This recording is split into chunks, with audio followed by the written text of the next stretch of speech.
El Tribunal del Santo Oficio de la Inquisición. Segunda parte. Además, debemos tener en cuenta que la Inquisición no nació contra el pueblo sino para responder a una petición de éste como protección ante amenazas externas. Para el hombre medieval, el hereje es el gran contaminador, la persona que atrae el castigo divino sobre la comunidad.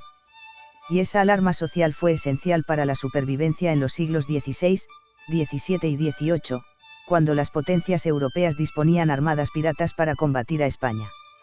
En esas circunstancias, la Inquisición fue un arma de doble filo, pues a ella recurrían muchos piratas, conocedores de la benevolencia del tribunal, que no iba a condenarlos por sus actuaciones delictivas, sino por su herejía. El mismo primo de Francis Drake se libró de la horca al caer en manos de la Inquisición en Lima, y como él un buen número de piratas. Otra pregunta que surge es si la Inquisición era un tribunal político.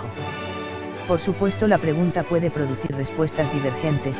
Por mi parte, a pesar de todo, entiendo que la respuesta debe ser afirmativa, tan afirmativa como cuando la misma pregunta se efectúa sobre el Tribunal Constitucional.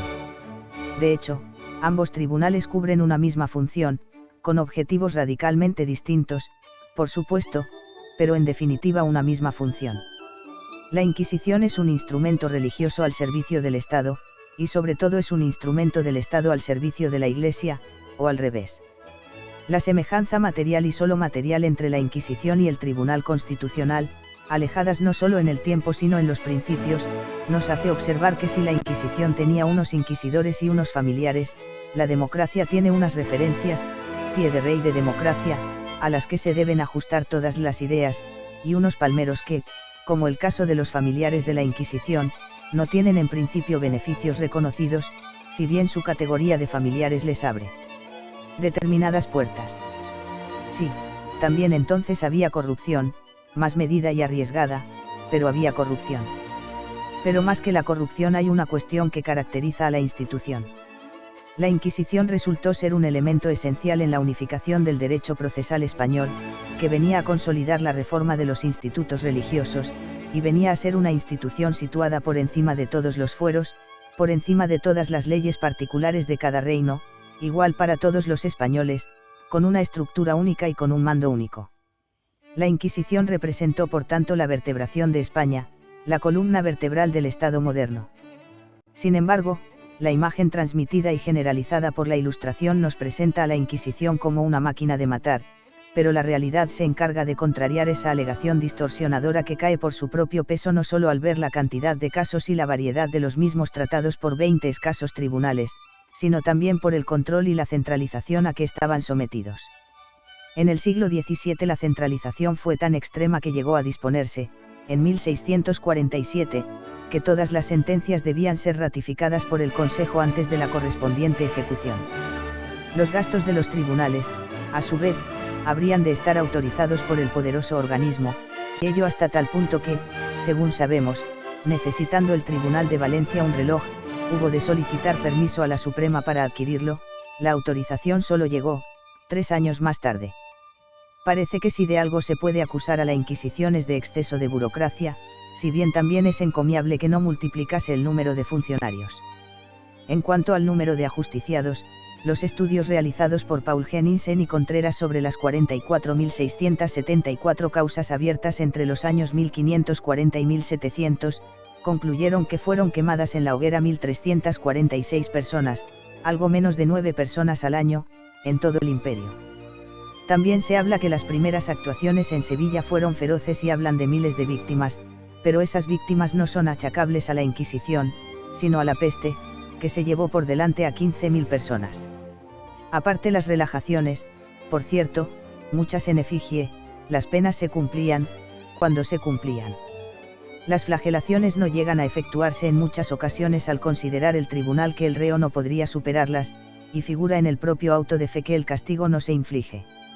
Las condenas a cárcel perpetua en su propio domicilio, o en su propia ciudad, son habituales, y al tratarse de personas que están en relación directa con su confesor, conocen las limitaciones de las sanciones de forma que la perpetuidad de muchas sanciones, en realidad se ve reducida a muy breves periodos de tiempo. ¿Y qué podemos decir de su organización y extensión?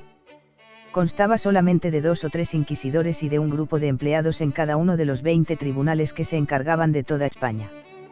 Tenían poder en los pueblos y ciudades, es verdad, pero su poder era limitado, con frecuencia controlado por asociaciones civiles, otras autoridades eclesiásticas y magistrados locales. En el campo, en el que vivían 4 de cada 5 españoles, tenía poco poder. Los historiadores aseguran que la gran mayoría de los campesinos de las áreas rurales nunca habrían visto a un inquisidor en su vida. ¿Y si hablamos de América?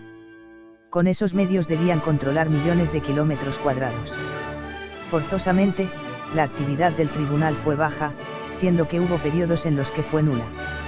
El periodo de mayor actividad es el comprendido entre 1478 y 1520, en el que se solventaron el 50% de los procesos llevados a cabo en toda la vida del tribunal, siendo que desde principios del siglo XVIII la actividad era puramente testimonial.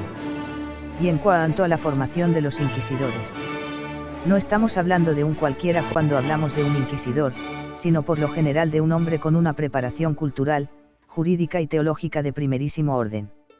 Una preparación intelectual que dio lugar al siglo de oro de las letras y las artes.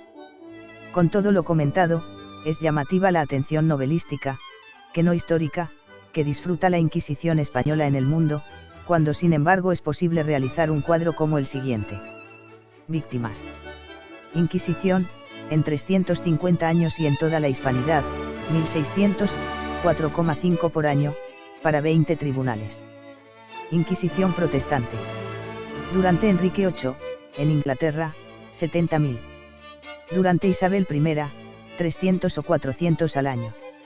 Caza de brujas en Alemania, Francia o Inglaterra, durante el siglo XVII y mitad del XVIII, 70.000.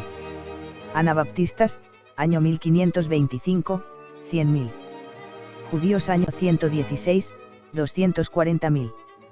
Liberalismo desde 1792, 8 millones. Islam siglo XX, 1.130.000. Comunismo, siglo XX, más de 120 millones. Aborto, solo en un año, en España, 100.000. Para entender la realidad, pongamos ejemplos de otros ámbitos, por ejemplo el geográfico. Así, el río Escabas, en Cuenca, tiene una cuenca de 706 km CUADRADOS. El Mekong la tiene de 810.000 kilómetros cuadrados, el Nilo de 3 millones de km cuadrados, el Amazonas, de 6,2 millones de km cuadrados, o el Mississippi, de 3,2 millones de km cuadrados. Si equiparamos la Inquisición al río Escabas y observamos las citas que cada uno tiene en Internet, veremos que el Escabas tiene 19.500 citas, y la Inquisición 818.000. ¿Qué sucede si hacemos la misma operación con los otros ríos citados, emparejados con persecuciones que les pueden ser equiparables? Veamos. Amazonas, 5.100.000 citas. Inquisición protestante, 25.000 citas. Mississippi, 24 millones de citas. Genocidio bolchevique, 59.300 citas.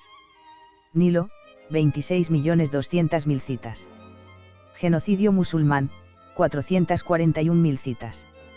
Evidentemente, algo falla. Y probablemente, lo que falla es el mismo pueblo español, que no se da cuenta de su grandeza y agacha la cerviz cuando solo tiene motivos para llevar bien alta la cabeza.